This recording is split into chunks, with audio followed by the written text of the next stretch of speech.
Pata nyenzo ya kitaifa ambayo tutasaidia kufuatilia mwenendo wa mtoto toka ujauzito, kuzaliwa, ukuaji, ulinzi wake, ushiriki wa malezi na mazingira hatarishi mpaka kuingia hatua ya elimu. Na inaleta sekta zote kwa pamoja. Sasa sio nyenzo ya kawaida, kwa sababu kwa muda mrefu tumekuwa tukifanya in silos.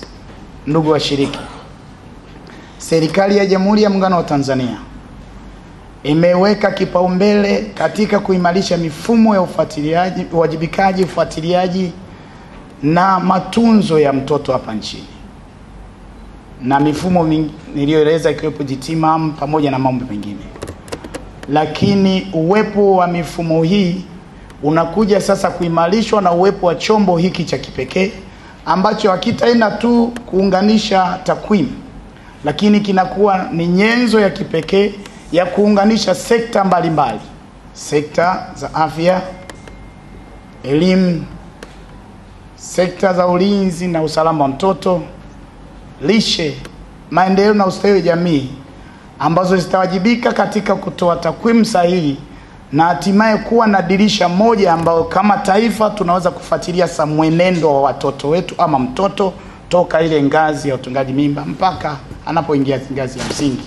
Na faida zake za kuwa na mfumo huu ambao tutaweza kupata takwimu hizi ni kwamba kama taifa tuna uwezo sasa kuangalia mwenendo wa mtoto, kujua mapungufu yaliyopo katika mfumo mzima na kuja na afua stahiki zinazolenga kuadresi mahitaji ya ustawi na maendeleo ya mtoto. Ninaomba tupige makofi kidogo. Hivyo mafunzo haya ni muhimu sana kwetu sisi.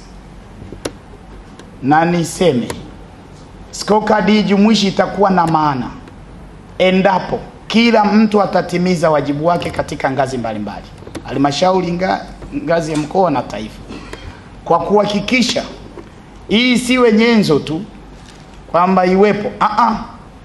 Kama nilivyosema, kiwe ni chombo mkakati kitakachotuwezesha kukusanya taarifa hizi, kuhakikisha tunazitumia katika kuweka mipango na kuweka bajeti, lakini na kubuni afua za kuishirikisha jamii, wadau katika maeneo yetu katika kuhakikisha tunakuza na kustawisha swala la malezi, makuzi na maendeleo ya mtoto.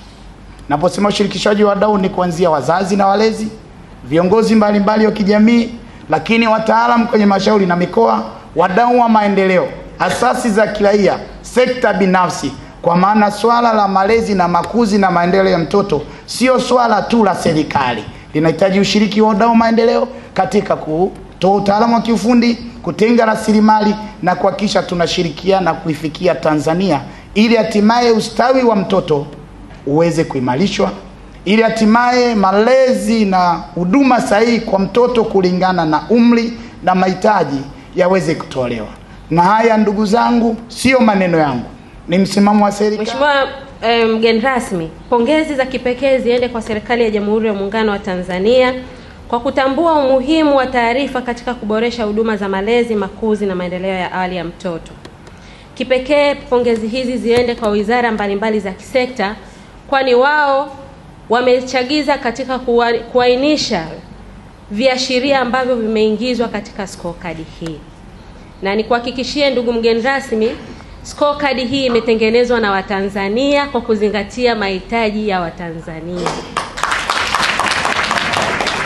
Hivyo basi, na kuomba kupitia wizara yako ambayo inaratibu utekelezaji wa programu jumuishi ya taifa ya malezi, makuzi na maendeleo ya awali ya mtoto, kuhamasisha na kusisitiza matumizi sahihi ya taarifa katika ngazi mbalimbali. Mwisho na sio kwa umuhimu, ninaomba nipongeze idara mbalimbali ambazo zimeshiriki katika kuandaa mafunzo haya. Washiriki wote mlioko mahali hapa, ni wito wetu kuona kwamba tunatembea kwa pamoja ili kufanikisha ile nia ya dhati tuliokuwa nayo kama wanamam nchini.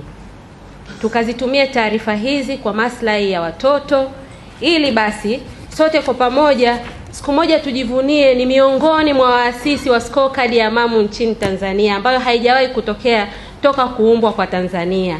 Mtoto, asante sana.